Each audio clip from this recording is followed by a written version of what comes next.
Hello, I thought I would quickly do a one-take wrap-up for the month of April. I didn't read as many books in April, but there are still some books that I did really like. In case you did not know, my one-take wrap-ups are a video where I talk about all the books I read in a month, but I do it in one take and don't edit because I hate editing. Anyway, let's jump right into the books that I read. So, to start, I read Anatomy and Immortality by Dana, the last name is Schwartz. These books were not exactly what I expected, but I did, for the most part, really enjoy them. So I'll kind of give you the gist of the duology. I saw this in a TikTok about if you liked the show The Artful Dodger, you should check out these books. I love the show The Artful Dodger. If you haven't watched it, you should go check it out on Hulu. It's a really fun retelling of a Charles Dickens book, Oliver Twist. And so this is a book about, it's in the early to mid 1800s, and about a character who she wants to become a surgeon, which is not a super accepted thing of a woman in that time period. In fact, it was not accepted at all. Around this time we get the beginnings of like women in nursing, but not in surgery or as a doctor. So she dresses up as a boy to attend these lectures and wants to sit for the doctorate test. She gets found out, this is not, I don't think this is a spoiler, this is like towards the beginning of the book, but she still wants to pursue what she wants to do. Then she, along with these hijinks, she meets a grave robber. He is, I don't remember what they call it, but he steals the bodies, like the unmarked bodies for medical students. He sells them to medical students so that they can study. So yeah, it was a really fun, interesting series. I really liked the dynamic. I liked the story. Any like blue stocking heroine like that in a historical setting, I'm going to love. What I went in unsure of and still came out unsure of is there's a mystical element to this story that is interesting. I did like it. It's very like Frankenstein. So I did like it. It just wasn't what I expected necessarily, but I did like it. My biggest issue that would like maybe take both of them down a star, but I think I still rated them both 5 stars. I loved the writing and I loved the plot, just sometimes the pacing was a little bit off, and I feel like there were big parts of the relationship development like missing from the story.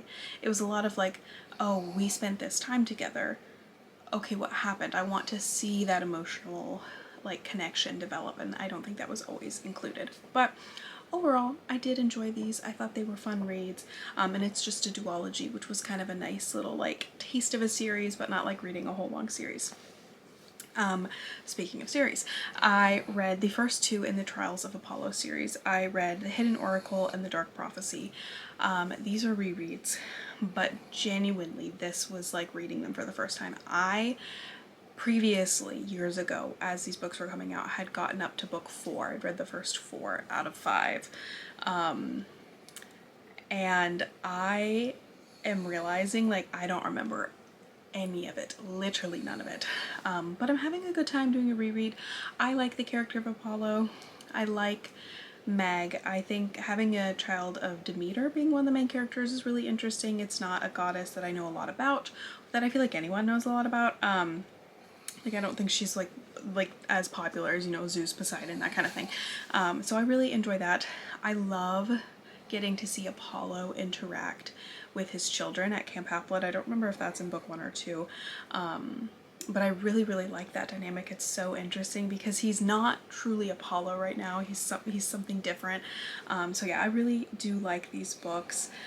They are stressing me out because like I know a big thing that's coming later in the series and I'm not ready to read it. So, but I'm liking these books. I will say my knowledge of like Roman history is very, very limited, aka none. I took AP World History a long time ago, And there's a lot of references to Roman history and to the different like leaders and stuff that I'm like, they'll reference someone, and in a lot of ways they'll usually go on to explain it, but like a lot of these it feels like I'm meant to know who they are because they're like a historical figure and I don't know who they are. I've never heard that name before.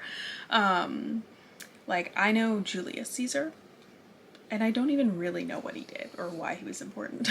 And all these other characters, like, or all these other like historical figures, I just don't know the story. So I'm getting occasionally a bit lost with all the different Roman emperors and names and stories that I just have not heard before. Like with Percy Jackson and the Greek stuff, I've read the Percy Jackson books so much over the years that like I have an understanding of the Greek mythology used in Percy Jackson.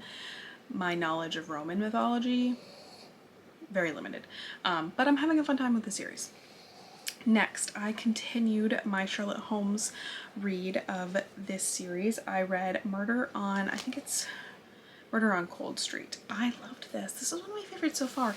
The mystery was very interesting. I did not guess what was going to happen. It got a tiny bit convoluted, but like also it makes sense in the way that it ends up connecting back to Moriarty. It makes sense that it's going to be so complicated, and I like that, and I'm very interested to see how this eventually is going to lead up to an interaction with the Moriarty character and what exactly that means, because we don't know all the details yet. But yeah, I had a good time. The romance in this series is top tier. It is so good. It is so slow burn. This is book, I think, 6 in the series, I think. And it's slow burn, but I love it. I love them together. And I just love getting to see each of their perspectives in this book and how he just came to this realization and he just like made this choice. He's like, why do I keep agonizing over this when I can just choose happiness and she makes me happy? And then like her having to process that a lot slower than him. So good. So good. If you like mystery and you like historical romance, you have to check out this series. Next, I read Anne of Green Gables by, who is this author? Ellen Montgomery, as part of my goal to read more classic adjacent books. This is definitely a classic. I liked this one. I definitely liked it a lot by the end. The first half was definitely slow. This is a book that I think this style of narrative was very popular probably, like late 1800s, well honestly all the 1800s into the early 1900s. It reminds me of Little Women, it reminds me of like Jane Austen books, and that like nothing really happens. It's just like a character study of Anne of Green Gables, but by the end there is more plot points happening, and I did really like it, and I liked getting to see her grow up and getting to develop like emotionally and everything, and I really liked the cast of characters and I liked the setting. I thought it was a really fun, sweet read. The end made me sad, and overall I really liked it, and I definitely am going to continue the series. When I went into this, I did not know it was a series, but I would like to read the rest of them. It's like 9 books. I don't know how long it'll take me, but I am interested in reading more of them. Next, my last book of the month was Assistant to the Villain by Hannah Nicole, I don't know how to say her last name, Mayer. I don't know what to think about this one. I didn't hate it, but I didn't love it like I thought I was going to.